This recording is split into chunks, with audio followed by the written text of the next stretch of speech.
आज मैं यहाँ पे अनशन के लिए बैठ रही हूँ और तभी उठूंगी जब। दोस्तों, दिल्ली की जल मंत्री आतिशी पिछले 5 दिनों से अनशन पर थी।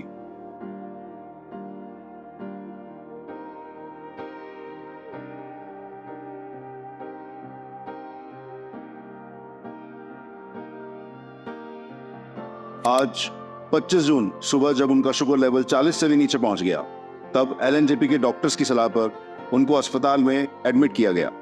हालांकि वो आखिर दम तक इस जिद पर अड़ी रही कि वो तब तक अनशन नहीं छोड़ेंगी जब तक हरियाणा दिल्ली के लिए तय किया गया पानी मुनक नहर से नहीं छोड़ेगा। बताते चलें कि पिछले 4 दिनों से ही आतिशी का वजन 2 किलो से ज्यादा घट गया था। साथ ही सोडियम लेवल भी घटकर 127 पहुंच गया था और कीटोन्स लेवल भी पॉजिटिव हो गए थे, जो कि किडनी के लिए घातक साबित हो सकता था। फिलहाल उन्हें आईसीयू में एडमिट किया गया है। चलिए अब जानते हैं कि आतिशी का सामाजिक और राजनीतिक संघर्ष कहां और कैसे शुरू हुआ और अब तक यह सफर कैसा रहा। 2001 में आतिशी ने दिल्ली विश्वविद्यालय के सेंट स्टीफेंस कॉलेज से न सिर्फ इतिहास में ग्रेजुएशन पूरी की, बल्कि दिल्ली यूनिवर्सिटी की टॉपर भी रही। यही कारण है कि उनके नोट्स आज भी कॉलेज में पॉपुलर है। तो जब भी मुझसे कोई नोट्स मांगता था तो मैं सबको दे दिया करती ओपन थी। सोर्स मैं ओपन सोर्स देती थी। तो मेरे अक्सर तब क्लासमेट्स ने भी मेरे नोट्स फोटोकॉपी करे होंगे, उनसे पढ़ाई करी होगी, क्योंकि मुझे ऐसा लगता था भाई जो मुझे आता है वो तो मुझे आता ही है। तो किसी के अपने नोट्स शेयर करने से मेरी नॉलेज थोड़ी कम हो जाती है। एंड तो मैं अपने नोट्स शेयर किया करती थी। और एक्चुअली मैं ना बहुत, क्योंकि मैं नोट्स अक्सर शेयर किया करती थी तो वो इधर उधर भी हो जाते थे, तो मैंने अपने नोट्स को एक बाइंडर में स्पाइरल बाउंड किया हुआ था। ग्रेजुएशन के बाद उन्होंने चीवनिंग स्कॉलरशिप हासिल की और ऑक्सफोर्ड विश्वविद्यालय से हिस्ट्री में मास्टर्स डिग्री पूरी की। 2005 में रॉड स्कॉलरशिप हासिल करके उन्हें एक बार फिर ऑक्सफोर्ड यूनिवर्सिटी के मैगडलन कॉलेज जाने का मौका मिला। यहाँ उन्होंने एजुकेशनल रिसर्च में एक बार फिर दूसरी मास्टर्स हासिल की। I remember that as a student, जब 20-21 साल की रही होंगी मैं, तब इस पे बात से काफ़ी झटका लगा था कि इतने सारे लोग भी अगर कोई मुद्दा उठा रहे हैं तो सरकार पे, दुनिया की डिसीजन मेकिंग प्रोसेस पर उस पर कोई फ़र्क नहीं पड़ा। तो आई थिंक उससे मैंने अपनी लाइफ को फिर से रीथिंक करना शुरू किया कि क्या ऐसा किया जाए जिससे कुछ चेंज आ सकता है। तो तब लगा था कि शायद एजुकेशन से कुछ बदल सकता है। इन सभी अचीवमेंट्स के बावजूद आतिशी ने किसी बड़े शहर या नौकरी का रुख न करते हुए आंध्र प्रदेश के एक नामी गिरामी स्कूल में इंग्लिश और हिस्ट्री जैसे सब्जेक्ट्स पढ़ाने शुरू किए। लगभग 1 साल पढ़ाने के बाद आतिशी ने मध्य प्रदेश के एक गांव में ऑर्गेनिक फार्मिंग के जरिए किसानों की हालत और धरती की सेहत के लिए काम किया। लगभग 6 साल मध्य प्रदेश में काम करने के बाद आतिशी ने 2013 में आम आदमी पार्टी ज्वाइन की और उन्होंने मैनिफेस्टो ड्राफ्टिंग कमेटी में 2013 के दिल्ली चुनाव में पार्टी का विजन और मिशन बनाने में भी मदद की। 2015 में सरकार बनने के बाद दिल्ली के उप मुख्यमंत्री और शिक्षा मंत्री श्री मनीष सिसोदिया के सलाहकार के रूप में आतिशी ने काम करना शुरू किया। One person who has really inspired me is Manish जी।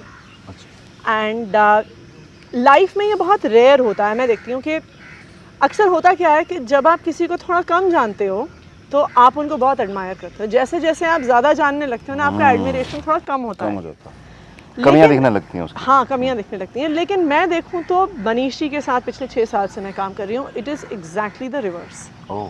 कि मैं जितना उनको रिस्पेक्ट और एडमायर करती थी जब मैंने उनके साथ काम करना शुरू किया, और शायद अब मेरा उनके लिए जो रिस्पेक्ट है वो कई गुना बढ़ गया है। जिस तरीके से उनका काम करने का तरीका है, जिस तरीके से टीम बिल्ड करने का तरीका है, हर व्यक्ति को जोड़ के जिस तरह से वो काम करते हैं, मतलब it is outstanding. I have never seen anything like this. Delhi की शिक्षा क्रांति में माननीय मनीष सिसोदिया जी का साथ निभाते हुए उन्होंने शिक्षा के सुधारों को जमीनी स्तर पर उतारने में अहम भूमिका निभाई।